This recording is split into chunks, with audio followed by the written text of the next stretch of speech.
I'm so glad we're not flying in the dark. Hi, Dean Jenkins with FollowMeTrades.com, and this is the market update for the week coming up of May 4th, 2020. And so I'm showing the daily chart of the S&P 500, and I've been talking about this for a number of weeks now. Of course, in February through March, we had this big move down in the market, kind of a historic move. And then this retracement, you can see articles and headlines talking about, we had the best April in several years in terms of the market moving up, but nowhere near the all-time highs. And this is absolutely looking like a very classic Elliott wave correction, which it moves in an A move down, then a B move up, and then C onto new lows. And that looks still like the highest probability outcome. And that's what I'm watching for. So we had pretty good down days on Thursday and Friday. And right now the overnight futures on the S&P 500, let me bring that chart over, are down. So you can see the overnight futures opened up with a big gap down, currently down 43 points on the S&P 500, about 1.5%. And that's probably 300 or 400 points on the Dow. And I say I'm glad we're not flying in the dark, and that thought was triggered by this article on in the Wall Street Journal. You can see here the headline is "Stocks Keep Rallying Despite Lack of Visibility on the Economy," and investors, and that's underline that word investors, say they are flying in the dark as the dispersion of earnings estimates reaches its highest level since 2009. What they're talking about the dispersion of earnings estimates, later on in the article, they show a chart here about the number of companies, S&P 500 companies, who have withdrawn or suspended financial guidance. So on the conference calls, after they say what their earnings were for Q1, they're talking about a forecast for Q2, Q3, beyond. And so far 160 companies, 161 in the S&P 500, are not giving guidance. They go, we have no idea what our earnings are going to be. And we're about halfway through the earnings period, so we can say nearly 100% of the companies in the S&P 500 are withholding, withdrawing or suspending financial guidance. That's kind of a big deal when you got the biggest companies in America saying we have no idea. And investors, and again underline that word investors, say, hey, we're kind of flying in the dark here. I'm a trader.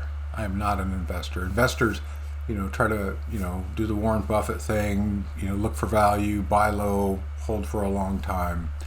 I'm trading on market moves.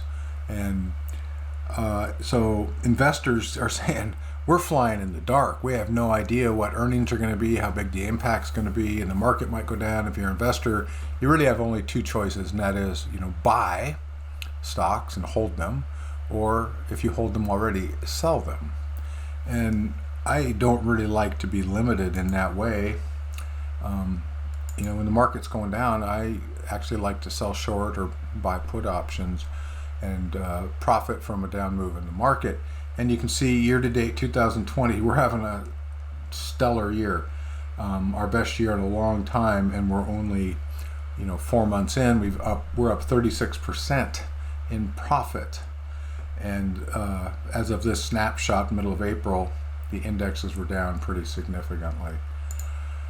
So I'm glad I am a trader. I'm glad I am not flying in the dark, because we have really clear technical analysis. We have historical patterns that we can look at and predict with pretty good probability, not certainty, but probability about what's going to happen next. And the probability is we're going to take another move down and go test these March lows, maybe go lower. That's the probability, and I'm going to be trading based on that, and there's some real opportunities coming up. So I'm not flying in the dark. I'm trading the realities. This looks like this next leg down is getting started, and don't be faked out, right? We got a little move down, It looks like it's going to open lower come Monday. That's what the futures are implying. But then it could go up before it goes down, and then up. A down market moves in lower lows, lower highs, lower lows, lower highs. Even in this huge move down, this historic move down, February through March, right, there were ups, lower lows, lower highs, lower lows, lower highs. So we're going to watch for that pattern to emerge. We're going to be taking opportunities. We are definitely biased to the downside, and you don't have to time your entry perfectly. You can wait for evidence and then catch a pretty good move. At all times we use risk management, so if we're wrong and it goes the wrong way, we lose a little, and if we're right, we make a lot. We keep our winners big, losers small, using risk management, position sizing rules, and all that good stuff. But that's kind of the summary. We're not flying in the dark. We have some clear evidence here that things are going to be heading down, and we're going to be trading that way. That is it for this week.